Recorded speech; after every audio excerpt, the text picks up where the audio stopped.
ഏത്തപ്പഴം കൈ കിട്ടിക്കഴിഞ്ഞാൽ ഞാൻ മിക്കപ്പോഴും തന്നെ ചെയ്യുന്ന ഒരു കറിയുടെ റെസിപ്പിയാണ് കേട്ടോ ഇന്നത്തെ വീഡിയോ. അടിപൊളി ടേസ്റ്റിയാണ്, ഹെൽത്തിയുമാണ്. നമ്മുടെ കുട്ടികൾക്കൊക്കെ ഭയങ്കരമായിട്ട് ഇഷ്ടപ്പെടുന്ന ഒരു റെസിപ്പി തന്നെയാണ്. അപ്പോൾ തീർച്ചയായിട്ടും ഒന്ന് ട്രൈ ചെയ്ത് നോക്കണം കേട്ടോ. അപ്പോൾ നമ്മുടെ ചാനലിലേക്ക് എല്ലാവർക്കും സ്വാഗതം. നമ്മളിവിടെ കറുത്ത കടലയാണ് എടുത്തിരിക്കുന്നത് ആദ്യമായിട്ട്. അപ്പോൾ അതിനെ ഒന്ന് വെള്ളത്തിലിട്ട് കുതിർത്തെടുത്തിരിക്കുന്നതാണ്. ഇനി അതിനൊന്ന് വേവിക്കാനായിട്ട് നമ്മളൊരു കുക്കറിലേക്ക് ഇട്ട് കൊടുക്കുന്നുണ്ട്. അപ്പോൾ അതിൻ്റെ കൂടെ തന്നെ കുറച്ച് ഉപ്പ് കൂടെ ചേർത്ത് കൊടുക്കുന്നുണ്ട്.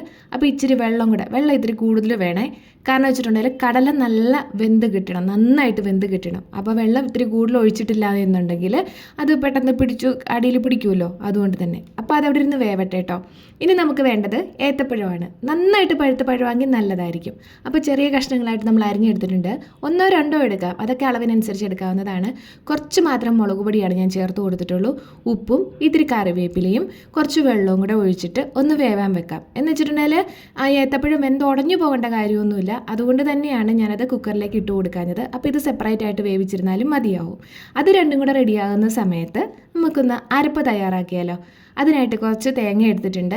തേങ്ങ കൂടുതലോ കുറവോ അതെന്നും പറയുന്ന പോലെ തന്നെ അതൊക്കെ അവനവൻ്റെ ഇഷ്ടമാണ്. 2 കുഞ്ഞ് കഷ്ണം വെളുത്തുള്ളിയും 1/2 ടീസ്പൂൺ ചെറിയ ജീരകവും ചേർത്തിട്ടുണ്ട്.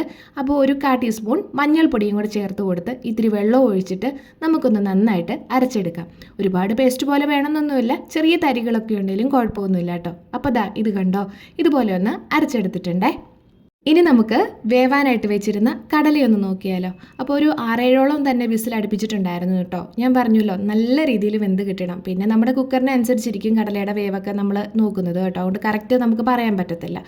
അങ്ങനെ ആ കടലയെല്ലാം കൂടെ വേവാൻ വെച്ചിരുന്ന നമ്മുടെ പഴത്തിൻ്റെ കൂട്ടത്തിൽ തന്നെ ചേർത്ത് കൊടുത്തിട്ടുണ്ട്. അപ്പോൾ ചെറുതായിട്ടൊന്നുകൂടെ ഇളക്കിയും കൂടെ കൊടുക്കുക, എല്ലാം കൂടെ ഒന്ന് മിക്സ് ആക്കി കൊടുക്കാനായിട്ട്. പഴം അത്യാവശ്യം നന്നായിട്ട് പഴുത്തതായതുകൊണ്ട് തന്നെ നല്ല രീതിയിൽ പാകത്തിന് കിട്ടിയിട്ടുണ്ട്. അപ്പോൾ ഇനി അതിലേക്ക് അരപ്പ് ചേർത്ത് കൊടുക്കാം.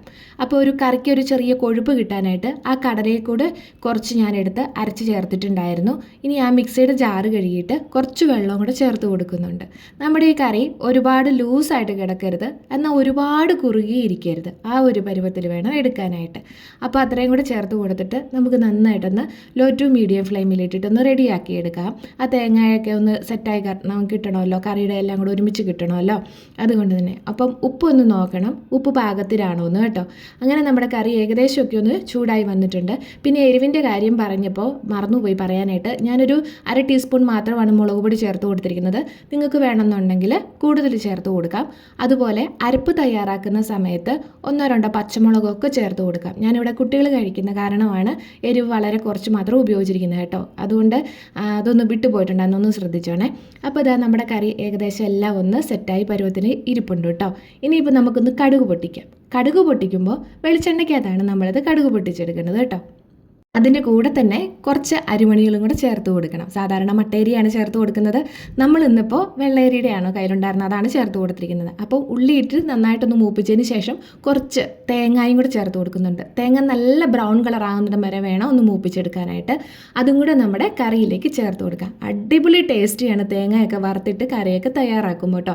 അരിമണി ഇടാനായിട്ട് മറക്കരുത്, അത് നല്ലൊരു ടേസ്റ്റാണ് കറിക്ക്. അതായത് നമ്മളിപ്പോൾ പഴവും അതുപോലെ കടലയും കൂടെ ചേർത്തിട്ടുള്ള ഒരു എരിശ്ശേരിയാണ് തയ്യാറാക്കിയിരിക്കുന്നത്. അത്രയ്ക്കും രുചിയാണ്.